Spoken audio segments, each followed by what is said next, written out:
Vamos para a nossa próxima entrevista. A gente vai voltar a falar sobre pandemia do novo coronavírus para entender esse momento atual da pandemia aqui no país, com nova variante, inclusive ali em Manaus, com vacinação em São Paulo, correndo risco de não ter segunda dose. Vamos falar sobre tudo isso com a Karina Calife, médica sanitarista, mestre e doutora em medicina preventiva pela Faculdade de Medicina da USP e professora da Faculdade de Medicina da Santa Casa de São Paulo. Antes, deixa eu dar alguns dados sobre o mundo, inclusive.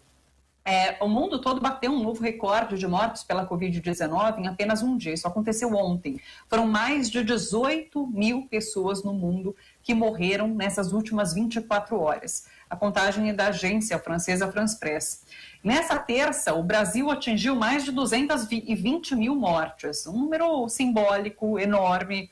E, além disso, tem essa nova variante agora do vírus, com uma origem ligada a Manaus, que tem preocupado bastante os especialistas. Doutora Karina Calife, tudo bem com você? É sempre um prazer te receber por aqui. Beijo. Oi, Thalita, beijo, como vai? Prazer estar aqui com vocês também. Doutora Karina, deixa eu ver, vamos começar falando sobre essa cepa brasileira. Cepa é o nome que os especialistas usam, de fato, para falar sobre essa variante, né? Sobre essa modificação no vírus do coronavírus que era conhecido até então. E daí ele foi descoberto ali em Manaus, não sabe se a origem foi essa, mas já existem alguns outros países contaminados com essa cepa também, ou seja, ela já foi para fora do Brasil. E não é exclusivo aqui do Brasil, também tem uma variante que foi encontrada no Reino Unido e uma variante na África do Sul, né? E são preocupantes por conta de uma taxa maior de transmissibilidade, é isso? Explica para a gente. Isso mesmo, Thalita. Na verdade, assim, enquanto a pandemia acontece, ou seja, enquanto o vírus circula, é natural que existam mutações, pequenas variações, né, variantes e novas cepas. Isso acontece porque o vírus, ao circular e ao saber que está se tentando, né, é uma questão de natural da doença. Então, ela vai tentando se modificar. Por isso que é tão importante que a gente tenha as pessoas protegidas, tanto do ponto de vista de distanciamento como de vacinação. Essas três que você colocou especialmente, a do Reino Unido tem sido acompanhada. Tem sido demonstrado no caso dessa que tem um aumento da transmissibilidade, mas não está exatamente vinculada a princípio. Tudo isso é muito estudo, né? Porque as pessoas vão sequenciando os vírus e vão fazendo uma espécie de monitoramento do que essa nova sequência se coloca. Um vírus desse, ele é um vírus RNA, então ele é composto de várias informações, vamos dizer assim, vários pedacinhos. O que foi visto, diagnosticado, na verdade não diagnosticado, vamos dizer, separado e visto o de Manaus, ele foi visto não só aqui, mas com pessoas que desembarcaram em Tóquio, né, e provavelmente realmente é uma variante que vem de Manaus, pela história de Manaus, é natural por tudo que aconteceu. Agora, o que é que tem sido visto com essa cepa nova? Que provavelmente é um aumento da transmissibilidade, né, ou seja, a velocidade de transmissão é maior.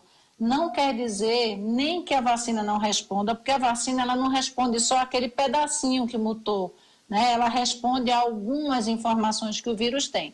Então, é por isso que se olha para essas transmissões para ver o quanto que elas vão produzindo mudanças importantes. Por exemplo, o vírus da gripe, ele muta muito mais. Por isso que todo ano a gente tem que tomar a vacina da gripe. Os coronavírus anteriores, os outros, os que existem hoje, até aqui não tiveram esse grande histórico de mutações. Então, a grande preocupação, ela existe porque é uma diferença, é mais aparentemente, né, tudo isso precisando ser mais estudado, é mais transmissível, e quando é mais transmissível e essa pandemia ela não está, vamos dizer assim, organizada, as pessoas não conseguiram. Então, esse aumento de transmissibilidade faz com que se precise mais do serviço de saúde. Então, vai colapsar o serviço de saúde porque transmite mais rápido. Estão estudando também a possibilidade, isso não está confirmado, do tempo entre a contaminação e o agravamento do caso ser mais curto, o que também seria um problema. Então, não é exatamente que aumente a letalidade ou que a gravidade seja exatamente maior, mas isso se junta num processo de questões aí que pode piorar a nossa situação, né? Doutora, essa variação no vírus, ela se dá por conta de uma adaptação que acontece pelo próprio vírus aos nossos corpos? Por que tem essa variação? eles vão se adaptando e vão tentando sobreviver, né? A grande questão é essa. Então, por isso que, por exemplo, nos da gripe, eles conseguem ir mudando e a todo ano a gente tem que fazer vacina nova, porque você tem uma vacina que vai protegendo, ele vai procurando essa suscetibilidade, ele vai procurando essa possibilidade de transmissão. O vírus também buscando sua viabilidade, né? Agora, por que quando a gente fala do ponto de vista da vacinação é tão importante que se vacinem as pessoas que são grupos prioritários no sentido de circulação maior? Porque profissional de saúde? Não é só porque ganha na frente a possibilidade de... Porque são os profissionais de saúde os maiores transmissores, porque eles trabalham em mais de um lugar, eles vão de um canto para o outro, né? Entre outras pessoas que circulam bastante e também, a gente já falou aqui, para aqueles que vão ter doenças mais graves. Mas enquanto a gente não consegue segurar essa transmissão, seja do ponto de vista farmacológico aí, né, com insumo, como é a vacina, seja do ponto de vista de isolamento social, distanciamento, uso de máscara, né, quando a gente flexibiliza isso, o vírus vai correndo solto. E quanto mais ele circula, mais as mutações podem acontecer. Sim. E as próprias vacinas também precisam estar num constante processo de evolução para se adaptarem a essas variantes. Exatamente, por isso que tem laboratórios que monitoram esse sequenciamento. Você não sequencia todo mundo, mas você vai sequenciando uma certa quantidade de amostras ao redor do mundo. Uma coisa importante, veja bem, isso acontecendo em Manaus, a gente tem uma preocupação, já apareceu aqui em São Paulo, isso já foi identificado em outros lugares do Brasil. A gente tem pacientes de Manaus sendo mandados para vários lugares por conta da crise também do oxigênio, que é justíssimo. Além disso, você pega a rede viária, rodoviária e aeroviária, né? As pessoas elas se mobilizam, se movimentam, especialmente São Paulo é um dos espaços onde todos os voos que vão a Manaus têm essa coisa de parar por aqui, né?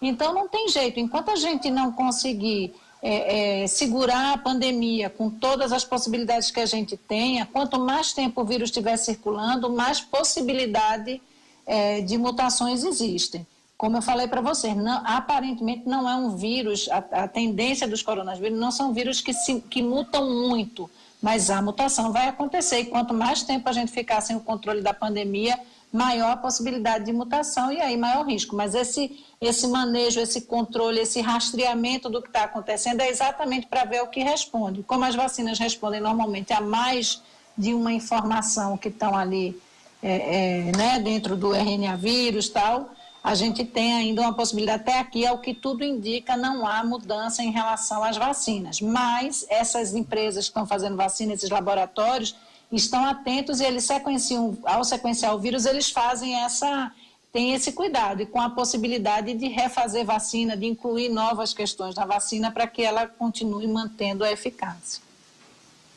Sobre vacinação, quero falar com você um pouquinho sobre Butantan e depois falar sobre São Paulo também. Bom, o Instituto Butantan disse que o governo não se manifestou em relação à compra de vacinas excedentes ali que existem no Butantan e por conta disso, por conta inclusive de acordos que tem com outros países, poderia exportar, poderia vender para outros países. Parece que o Brasil tem até maio para responder em relação a essa compra de vacinas, mas o Butantan queria que esse pedido fosse feito o quanto antes para conseguir liberar e negociar com outros países, né? Mas tudo isso é muito absurdo, porque o Brasil está precisando, não é como se a gente tivesse cheio de vacina e pudesse ficar exportando, não, o Brasil está precisando e é uma falha do governo não fazer a compra imediata desses lotes. É surreal essa situação, né, Thalita? Porque não faz o menor sentido. Nós não temos vacina suficiente para a nossa população. Toda vacina produzida no Brasil tem que ficar aqui. E mais que isso, a gente tem que ampliar a vinda, né, a aquisição de vacinas com o governo federal. Então, é impossível a gente entender o que mobiliza isso. A gente teve algumas oportunidades perdidas. A gente teve a possibilidade de uma compra de 70 milhões de doses da Pfizer, isso não foi feita. Estamos agora negociando assim migalha de 2 milhões, 3 milhões, porque isso foi colocado lá para trás, né? A questão do COVAX Facility, né, que é discutido com o pessoal da OMS, da OPAS, em que o Brasil poderia ter se candidatado a ter uma quantidade maior, ele podia ter ficado até com o máximo de doses de vacina disponível, que seria disponível para o nosso país, algo em torno de 200 milhões, fez a opção de ficar com a quantidade menor. que é algo em torno de 40 e poucos milhões, que ainda deve começar a partir de março, pelo que eu vi o Jarbas Barbosa da OPAS colocando. Então, assim, a gente vai fazendo tudo errado, tudo na contramão. O Brasil é um país que tem um Programa Nacional de Imunização que poderia, ao ter essas vacinas disponíveis, ter uma capacidade de vacinação da sua população muito maior. Então, isso não faz o menor sentido. Até aqui, o que a gente tem de vacina no nosso país são as da Sinovac, né? São a Coronavac e a da AstraZeneca. E a gente tem que ficar no país com tudo que é possível. Veja, existe, inclusive, dentro dos serviços de saúde, uma deficiência, né? A gente trabalha em serviços de saúde que atendem, por exemplo, a população de profissionais, de trabalhadores de saúde. E essas pessoas desse serviço que eu trabalho, por exemplo, não vão receber a vacina agora, não tem sequer na lista ainda. E são pessoas que atendem profissionais que estão em hospitais, né? Que estão fazendo o atendimento às vítimas da Covid-19 e vem reclamar, ou o pessoal, tem muita gente, inclusive de comunicação, de TV, de rádio, que diz que não tem essa proteção. Então, esses profissionais de saúde estão cuidando disso, ainda não tem essa vacina, vários idosos com mais de 85 anos. Então, não faz o menor sentido esse posicionamento. O governo devia tomar vergonha, porque até aqui, quem fez alguma coisa para ter vacina no país foi o Instituto Butantan e foi a Fiocruz. É quem está cumprindo o seu papel, infelizmente. Sim. Vamos falar sobre essa situação no estado de São Paulo especificamente. O governo Dória vai pedir ao Ministério da Saúde autorização para usar todas as vacinas nessa primeira dose. Então, claro que imunizaria num primeiro momento mais pessoas, mas ficaria contando com a produção da segunda dose do imunizante. O que você acha disso? É uma decisão correta? É muito arriscado fazer isso? Essa é uma discussão bem complexa, né, Thalita? Por quê? O que é que o protocolo de pesquisa diz? O protocolo de pesquisa diz que aquela eficácia que se espera foi feita com base na utilização das 2 doses naquele intervalo de tempo possível. Então, esse é o correto do ponto de vista tecnicamente. As pessoas precisam tomar 2 doses com um intervalo adequado, né, que aí tem alguma variação a depender do tipo de vacina e a depender dos protocolos, dos resultados desses estudos. Isso é o correto. Por outro lado, a gente está num momento assim, de muitas mortes por dia, muitas questões. Se a gente tivesse a possibilidade de ter garantido que essas doses elas seriam entregues num tempo X, faz sentido esse olhar, né, de ampliar quem vai sendo vacinado e em seguida aí, ofertando as doses. Mas, infelizmente, a gente está num país que não tem essa garantia. A gente não tem certeza se o insumo vai estar lá, a gente não tem certeza se isso estará disponibilizado e nós não sabemos o resultado da vacinação com uma dose só, do ponto de vista de eficácia, de cobertura, né? A gente andou vendo que a Pfizer conseguiu fazer esse estudo com o pessoal de Israel, ou seja, que já tem uma quantidade grande de imunização. Então, quando eles foram comparados, acho que foram algo em torno de 200 mil pessoas, né? Eles foram comparando as pessoas que já tinham se vacinado, as que não tinham ainda, só com uma dose, e qual era o diferencial de percentual de contaminação e tal. Então, algo em torno de 30%, só que a eficácia lá daquela vacina é de 90%. Então, a gente realmente precisa das 2 doses.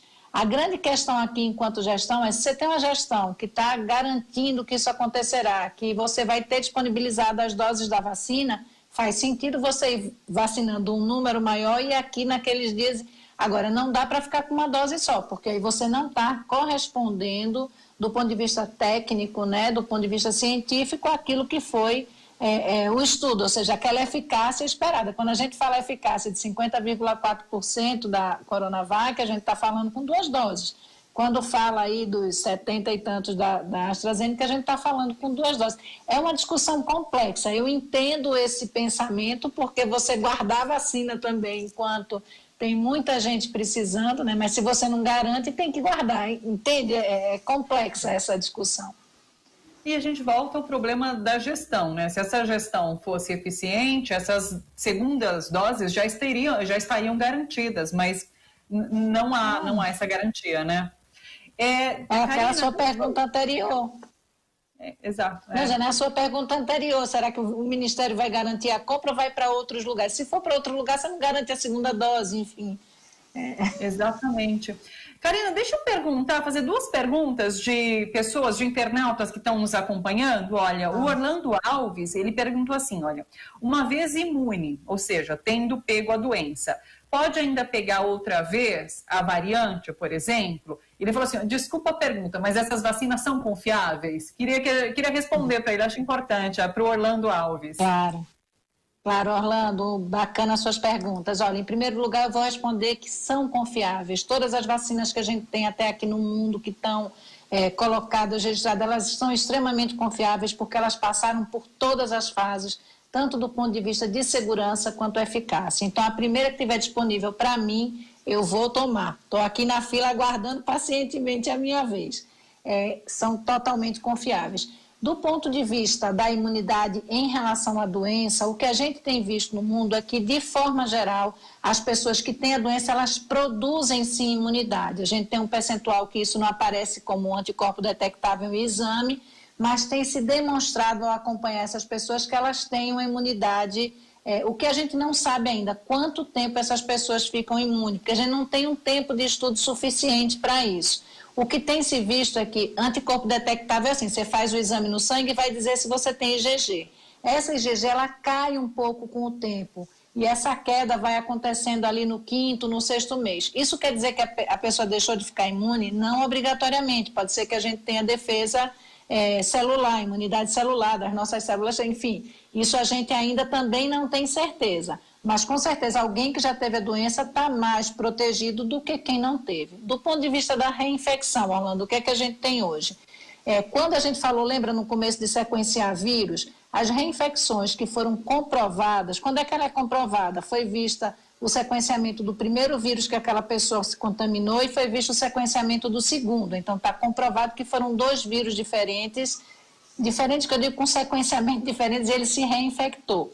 Ali a gente são poucas dezenas de pessoas que estão confirmadas a reinfecção. Com o número de pessoas que tem no mundo, isso não parece ser a coisa mais frequente, mas existe a possibilidade. Por isso que as pessoas, mesmo que tenham tido a doença, quando chegar a sua vez na fila de prioridade, ela deve tomar a vacina, porque a gente não sabe por quanto tempo essa imunidade está conferida, né? Não parece... Com a mutação, aumenta a possibilidade de reinfecção? Aumenta. A gente não sabe o quanto, a gente não sabe se isso é importante, se é definitivo. O que a gente sabe hoje dessas cepas que estão sendo vistas é que elas parecem ter uma transmissibilidade maior. Mas isso também se juntou a um período de maior flexibilização, que foi das festas de final de ano e tal. Então, tudo isso tem que ser considerado quando você vai dizer, olha, é assim, isso parece... Os cientistas estão todos em cima disso, olhando para isso. Eu espero ter respondido sua pergunta. Não, muito boa a pergunta do Orlando. Eu também tirei várias dúvidas. Obrigada, Orlando, por ter mandado aqui para a gente. E a outra é da Vera Lígia Gonzaga. A Vera pergunta assim, doutora Karina, está certo a volta às aulas presenciais no estado de São Paulo? Está marcada agora para o dia 8 de fevereiro. Ela diz assim, eu sou professora, dou aulas para adolescentes e adultos do ensino médio. E meus alunos estão na praia, sem máscara, eu vejo no Facebook. E na minha escola, a maioria das janelas não abrem. Então, é uma situação bastante complicada. O estado, o governador João Dória, realmente decretou essa fase vermelha, laranja, mas explicou que as escolas mantêm essa reabertura agora a partir de fevereiro, apesar dessa fase vermelha. Como que você vê essa situação, doutora?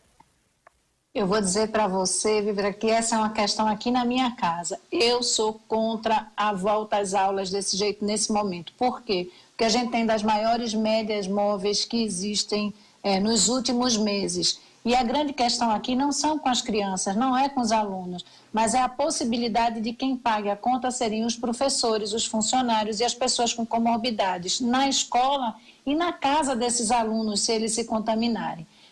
Claro que a gente vai sendo voto vencido. Eu tenho uma filha adolescente aqui que a volta às aulas dela já está determinada e tenho tentado segurar ao máximo, e a negociação com a escola foi que isso vai acontecer uma vez por semana.